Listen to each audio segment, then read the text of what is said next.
My name is Sharon Lawson. I'm the owner-operator of Morning Sun Fiber Barn in Morning Sun, Iowa. This is after it's been picked and before it goes on the carder. This happens to be alpaca. I wanted a name people would remember, for one thing, and I thought Morning Sun was memorable. I just liked the name.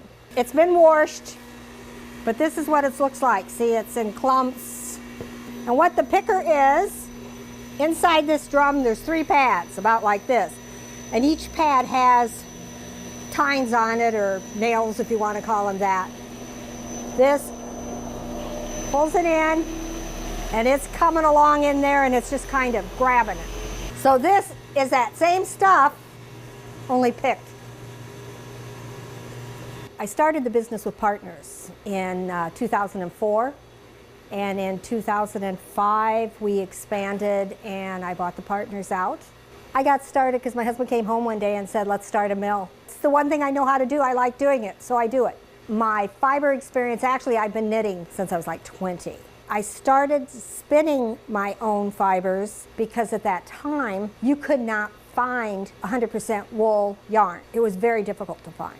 All they had was the acrylics, the Red Heart yarns, which I did not want. I've got friends who have animals, so I started going to shows with them. This is Pagora, which is a goat. They have guard hairs. That's what this machine does, is it takes out guard hairs, which is the short little hairs that are really, really sticky. This machine you use for like cashmere, camel, yak. I've done dog hair. Sometimes I do llama. Yeah, this was my husband's machine shed. This was full of junk. You know, his stuff is junk. I mean, like trailers and motors and junk. It was his idea, and I think sometimes he would, because he's retired, and I think sometimes he would like it if I wasn't quite so busy all the time. But being the owner, if he absolutely wants to go someplace or do something, I can take the day off. This is the carder. It takes it, it fluffs it up, opens it up. This has been run through once. This is the second time through. Right now it's going into roving. The first time through, it becomes a cloud. This is a cloud. It's coming out of the machine, going through the rovers. This is roving. This is a coiler. And what the coiler is doing is it's just wrapping it up in a pretty little coil underneath here. Basically, when I first started, I advertised in Spin-Off magazine, which is a magazine that is primarily for people who are interested in fibers and rovings and yarns, which is what I do. There are a lot of other people doing what I do. A lot of people who are a lot bigger than what I am. At the time I started, I was the only one here. I was only one in Iowa that was a full-service mill. Most of my customers are just small farm owners that have 2, 3 animals, 4 animals, 20 animals, and they want their fiber processed. Some people that just come to me and say, I've got to do something with it. I have so much.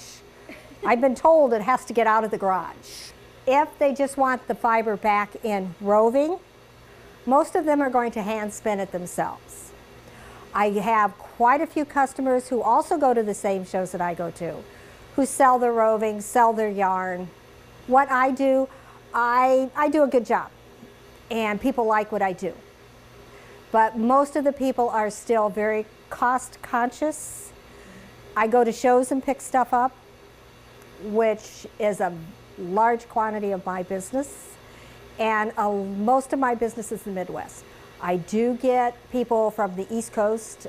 I get people from Alaska. I've gotten a person from Hawaii and the West Coast, but there are so many mills that people pretty much stay close.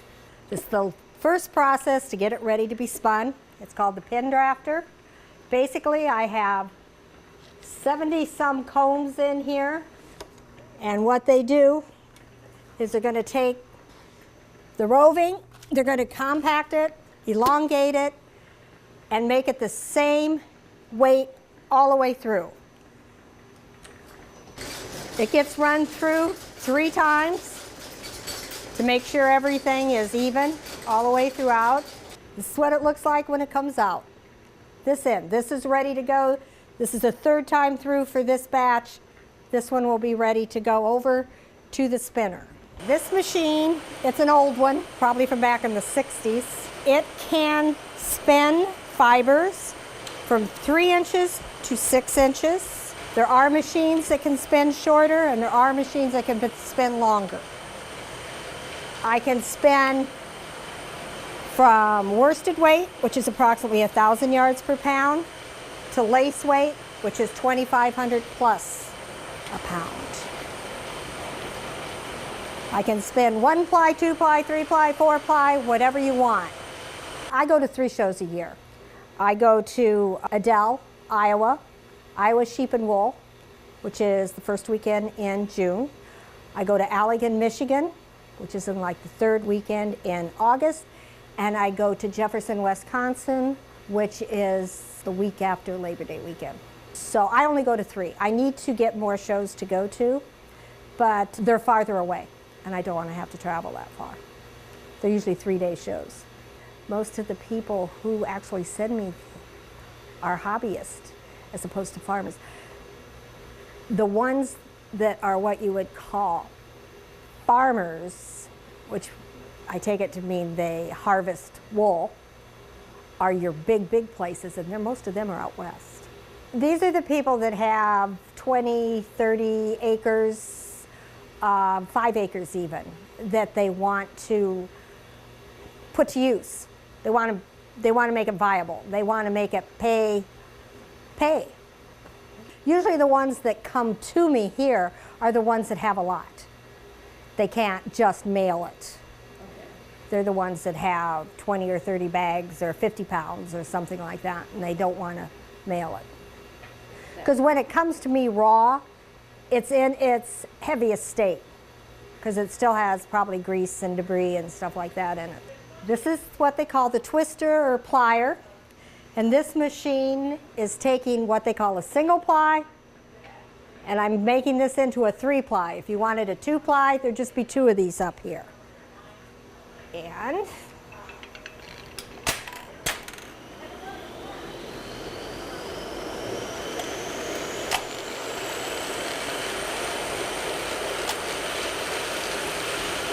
that does the plying. Most people who start spinning wool or natural fibers won't go back to the other. They don't. It's entirely different feel, a entirely different end product. Fiber people are very anxious for other fiber people to get into what they're doing. So you have no trouble finding somebody who is willing to show you or tell you or help you to learn how to do something. This is a skein winder. I can set the amount of yardage that I want.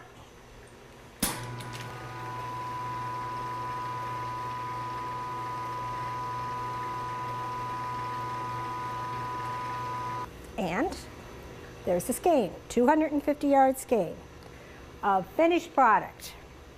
That's what'll go back to the customer. Just having a business that's mine, what keeps me going? Let me see, sometimes the process is tedious, sometimes it's very annoying, sometimes it's very upsetting. What I like is that finished product. When I get all done and I can look back and say, I did that. That's what makes me feel good. So it makes all the rest of it worth it. And besides, I need something to go to every morning. I need a purpose. Depending on the person, they've got to realize you got to be out there every single day. And if you aren't a self-starter, or if you can't make yourself do something when you don't want to do it, it's very difficult. I like to work, but I don't like to be overwhelmed. And I'm doing good. I'm doing good. I'm keeping busy. I'm putting out some good stuff. I've got some customers that are totally happy with what I do, and I can't ask for anything more than that. I have grossed more every year since I started in '05. My ideas of success is to get the job done and get the job done right. That's my idea of success. As long as I do that, I'm successful. As long as I can send out what people like, I'm successful.